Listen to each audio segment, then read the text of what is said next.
जनाबाई एक वारकरी संप्रदायातील संत कवयित्री संत तुकाराम यांच्या शिष्या, ओव्या, श्लोक, आरत्या इत्यादी रचना प्रसिद्ध. संत तुकाराम यांच्या काव्य रचनेचा आणि व्यक्तिमत्वाचा बहिणाबाई यांच्या काव्य रचनेवर प्रभाव जाणवतो. भक्ती भावनेचा उत्कट आविष्कार हा त्यांच्या अभंग रचनेचा विशेष आहे. प्रस्तुत अभंगात संत बहिणाबाई यांनी महाराष्ट्रातील वारकरी संप्रदाय रूपी इमारत उभारणीमध्ये संतांचा मोलाचा वाटा कसा आहे याचे वर्णन केले आहे. आता सगळ्यात पहिला प्रश्न, मी तुम्हाला आय थिंक लास्ट इयर सांगितलं होतं की वारकरी कोणाला म्हणतात, कोण असतात वारकरी?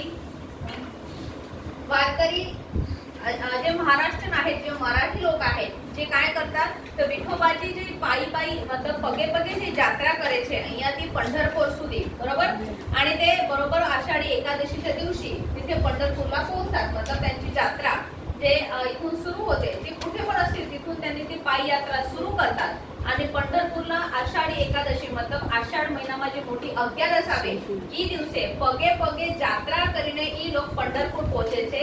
આવા જે લોકોને વારકરી કહેવાય. તમે આપણા મારા મુંબઈમાં જે ડબ્બાવાળા બધા છે તે અહીંયા કાળો ટીકો લગાડે છે, ઈ લોકો અહીંયા જે ઈ લોકો બધા વારકરી હોય છે. શું હોય છે? વારકરી. અને ઈ લોકોનો એક સંપ્રદાય, એક સમુદાય હોય છે. હવે હર્ષ તું ખાલી એમાં ધ્યાન આપ, તારું એક્સપ્રેશન મિસ થશે. ઓકે, આ લોકોનો એક સંપ્રદાય, સમુદાય હોય છે. એ લોકો પંઢરપુરના જે વિઠ્ઠલ ભગવાન છે, વિઠ્ઠલ રૂકમાઈ છે, એને બહુ જ એ લોકો માને છે. એ લોકો એમનું આરાધ્ય દૈવત હોય છે, બરાબર. जो पंढरपुर के जो भगवान है उनके क्या है, वो आराध्य दैवत है. उनके लिए वो पैदल जाकर यात्रा करते हैं, इसलिए उन्हें क्या कहते हैं? वारकरी कहते हैं. तो ये जो संत जनाबाई आहे किंवा संत तुकाराम, संत नामदेव, संत ज्ञानेश्वर, ये सब वारकरी समुदाय में से आते हैं, वारकरी पंथ में से आते हैं.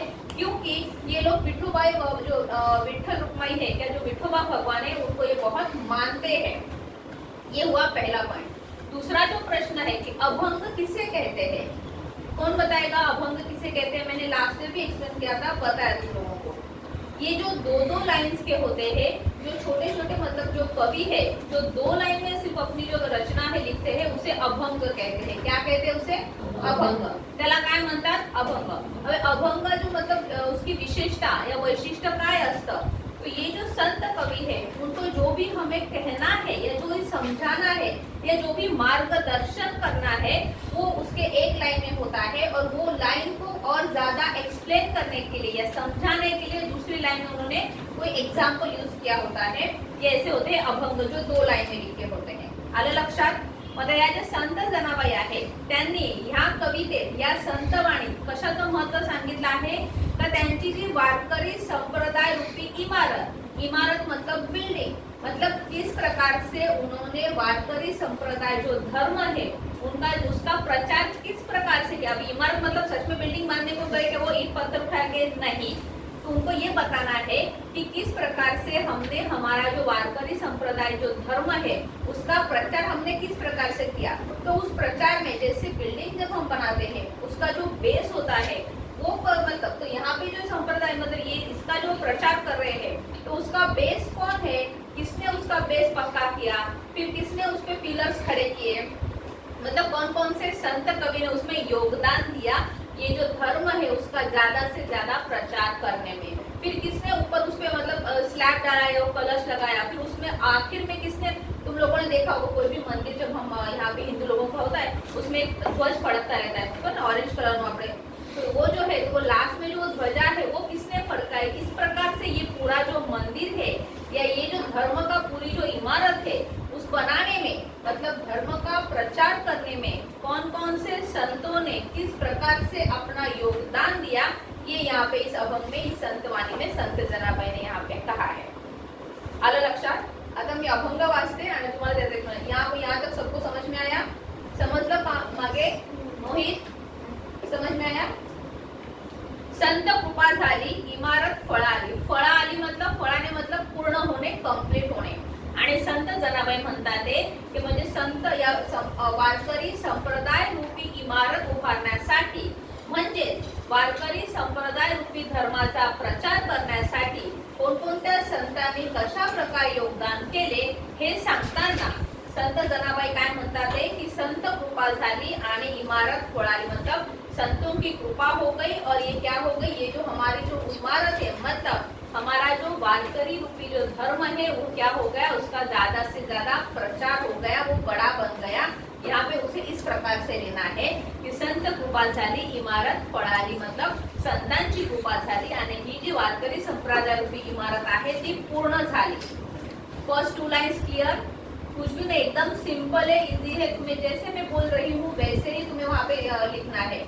एग्जाम में 2 या एक साथ 4 लाइन्स पूछते हैं ऐसे, ठीक आहे। पहिल्या लाईन मध्ये काय आहे, तर संत जनाबाई म्हणतात की जेव्हा संतांची कृपा झाली तेव्हा वारकरी संप्रदाय रूपी इमारत पूर्ण झाली।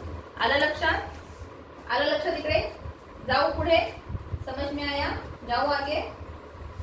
ज्ञानदेवे रचिला पाया उभारिले देवालया। अबे ज्ञानदेवे मतलब संत ज्ञानदेव, अभी पहले संत आए यहाँ पे संत ज्ञानदेव, अभी यहाँ पे संत जनाबाई काय म्हणतात है, ज्ञानदेवे रचिला पाया मतलब जो बेस होता है, जो पाया होता है, यहाँ पे ये जो इमारत मतलब ये जो धर्म का प्रचार कर रहे हैं, तो सबसे पहले किसने शुरुआत की, संत ज्ञानदेव ने। उन्होंने यहाँ पे ये जो इमारत है, ये जो हमारी मंदिर है या ये जो हमारा धर्म का प्रचार है, उसका पाया किसने रचा है, तो संत ज्ञानदेवानी।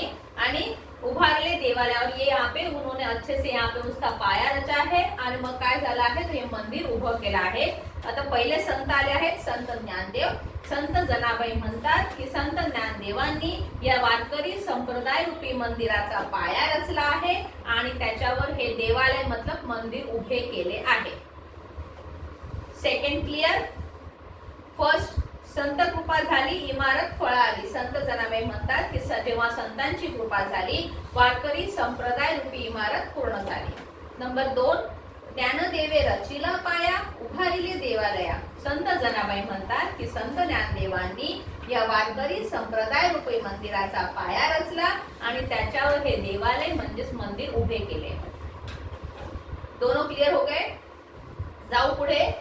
तिसरं नामा तयाचा किंकर तेने रचिले ते आवार, आणि आता नामा मतलब संत नामदेव, दूसरे संत आ गए यहाँ पे संत नामदेव, आणि संत जनाबाई म्हणतात की नामा तयाचा किंकर, किंकर मतलब यहाँ पे दास लेना है, आणि संत नामदेव हे काय आहे, तर हे त्यांनी काय सांगितलं की हे विठ्ठल रूपी भगवानचे दास आहेत आणि त्यांनी काय केलं आहे, तेने रचिले ते आवार, आवार मतलब आंगन, पूरा कार्डियाड या बैकयार्ड जो भी ले सकते हो, अपने घर का जो आजू बाजू का जो होता है खुली जगह होती है त्याला मराठीत म्हणतात अंगण।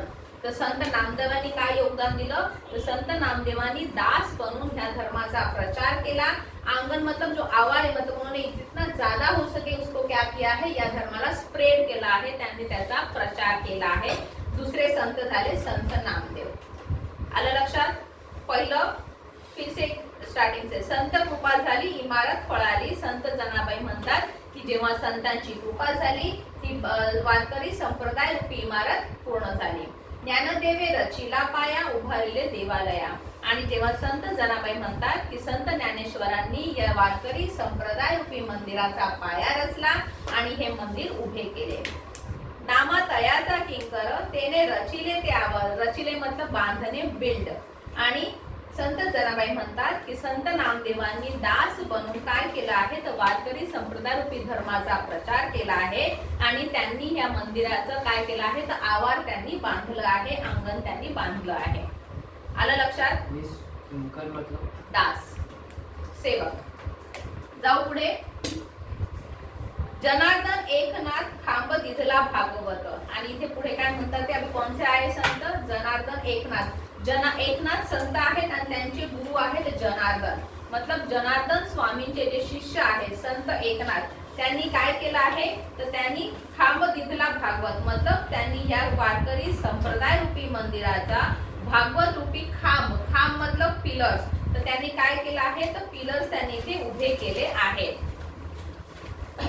जनार्दन एकनाथ खांब दिधला भागवत, जनार्दन स्वामींचे शिष्य संत एकनाथ यांनी या मंदिराला भागवत रूपी भक्कम खांब दिला है, मतलब उन्होंने ये भागवत लिखी है, जिसे मतलब क्या हुआ, तो ये जो धर्म है संप्रदाय वारकरी जो धर्म है उसका और भी ज्यादा प्रचार हुआ है, और भी ज्यादा वो स्प्रेड हुआ है।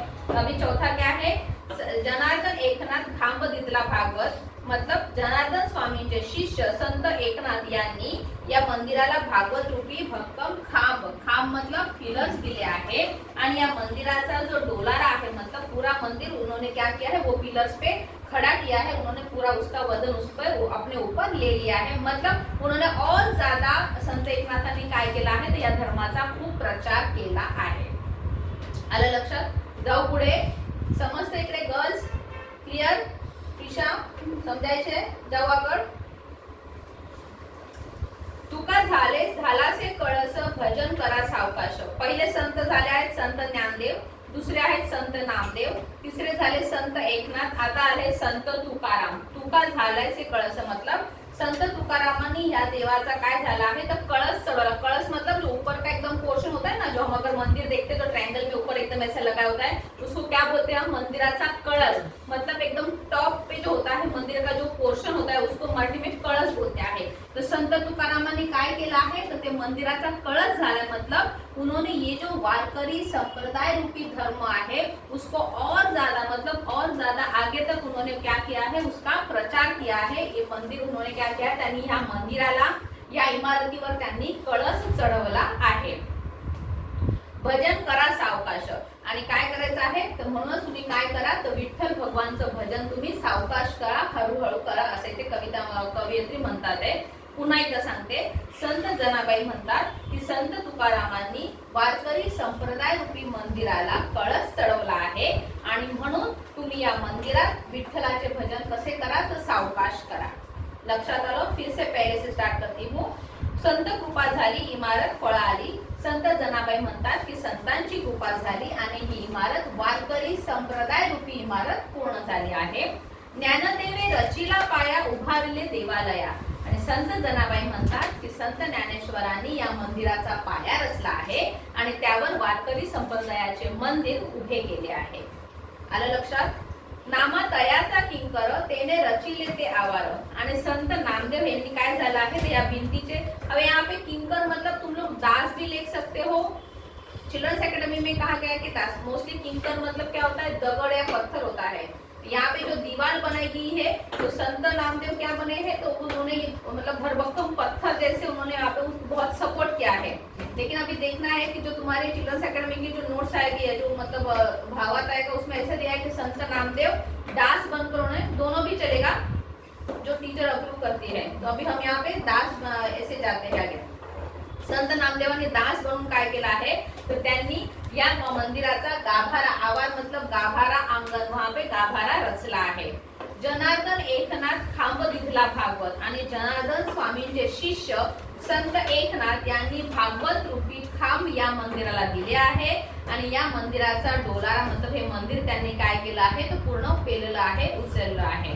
तुका झालासे कळस भजन करा सावकाश आणि संत तुकारामांनी या देवाला काय झालं आहे तर कळस चढवला आहे आणि म्हणून या मंदिरात विठ्ठलाचे भजन तुम्ही सावकाश करा। लास्ट बहिनी म्हणे फडकती ध्वजा निरूपणा केले बोजा। और अभंग का और एक विशेषता होती है अभंग की कि जो भी मतलब कवि अभंग लिखते हैं लास्ट लाइन में वो खुद का नाम लिखते ही है। जैसे यहाँ पे बहिनी म्हणे, तुका म्हणे, नामा म्हणे, जो संत कवि अपना अभंग लिखते हैं वो लास्ट लाइन में अपना नाम लिखते ही है। यहाँ पे बहिनी मतलब संत बहिणाबाई, तर त्या काय म्हणतात ते तर संत बहिणाबाई म्हणतात ते की या मंदिरावर भक्तीचे जे निशाण आहे ते मतलब भक्तीचा जो ध्वज आहे तो कोणी फैलावला आहे तो त्यांनी या सगळ्यात शेवटी त्यांनी या मंदिरावर भक्तीचा एक ध्वज फडकवला आहे। आणि निरूपण म्हणजे शेवट आणि या मंदिराचं जे आहे या धर्माचा जो प्रचार आहे त्याचा शेवट त्यांनी भक्तिभावाने केला आहे। मी परत एकदा पहिल्यापासून बोलते। वारकरी संप्रदाय रूपी मंदिराची उभारणी करताना संत बहिणाबाई म्हणतात, सॉरी मैं आता संत जनाबाई म्हणते वो पहले अ का है। संत बहिणाबाई म्हणतात की संत कृपा झाली इमारत फळ आली मतलब संतांची कृपा झाली आणि ही इमारत फळ आली पूर्ण झाली। ज्ञानदेवे रचिला पाया उभारले देवालया आणि संत बहिणाबाई म्हणतात की या वारकरी संप्रदाय रूपी इमारतीसाठी काय केलं आहे तर संत ज्ञानदेवांनी त्याचा पाया रचला आहे आणि हे मंदिर उभे केले आहे। नामा तयाचा किंकर तेने रचिले ते आवार। संत बहिणाबाई म्हणतात की संत नामदेवांनी दास बनून या मंदिराचं काय केलं आहे तर गाभारा रचला आहे। जनार्दन एकनाथ खांब दिधला भागवत आणि संत बहिणाबाई म्हणतात की जे जनार्दन स्वामींचे शिष्य संत एकनाथ आहेत त्यांनी भागवत रूपी खांब या मंदिराला दिले आहे आणि त्याच्यावर हा मंदिराचा डोलारा पूर्णपणे पेलला आहे. तुका झालासे कळस भजन करा सावकाश. आणि संत बहिणाबाई म्हणतात की संत तुकारामांनी ह्या देवाला मंदिराला कळस चढवला आहे आणि म्हणून तुम्ही या मंदिरात विठ्ठलाचे भजन सावकाश करा. बहिणी मने फडकती ध्वजा निरूपण केले पूजा. आणि संत बहिणाबाई म्हणतात की शेवटी या मंदिराच्या या प्रचाराचा जेव्हा मी निरोप घेतला मतलब समाप्ती केली तेव्हा मी काय केलं आहे तर मी भक्तिभावाने या मंदिरावर ध्वजा फडकावली आहे. आलं लक्षात? સંતવાની પોઈન્ટ બધાને સમજમાં આવી ગઈ? ઓકે, હવે ખાલી વર્ડ અને એના મીનિંગ તમને લખાવું છું એટલે લખાવી લો. એને સમાર્થી શબ્દ રૂપે તમને આવી જશે. હું એક એક ડિક્ટેટ કરી જાઉં છું, એ ખાલી લખવાના છે ફટાફટ.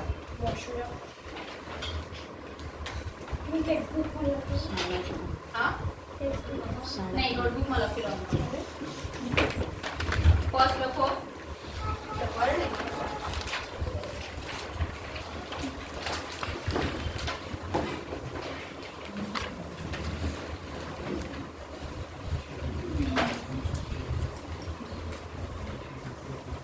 फळा आली, सफल झाली, यशस्वी झाली.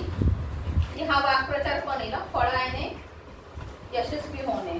पहिलं लिहा, फळा आली, सफल झाली, यशस्वी झाली.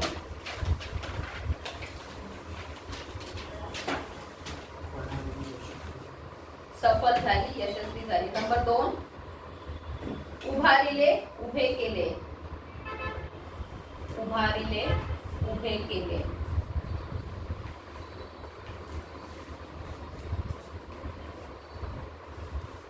उभारिले, उभे केले. आगे बोलू.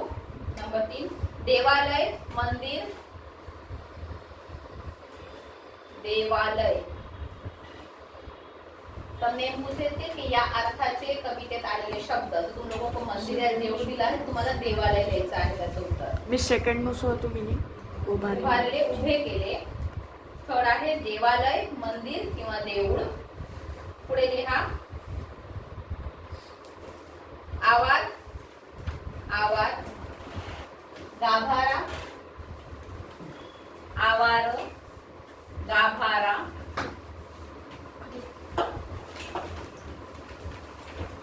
दिधला, दिला, दिधला, दिला. गाभारा किंवा प्रांगण. इथे तुम्हाला गाभारा म्हणून घ्यायचं आहे. दिधला, दिला. सावकाश, हळूहळू. सावकाश, हळूहळू.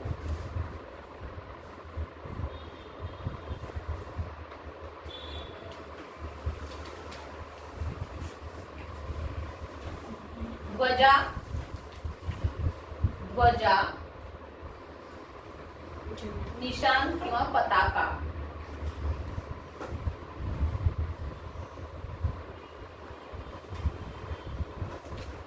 निरूपण, निरूपण. निवेदन किंवा प्रवचन.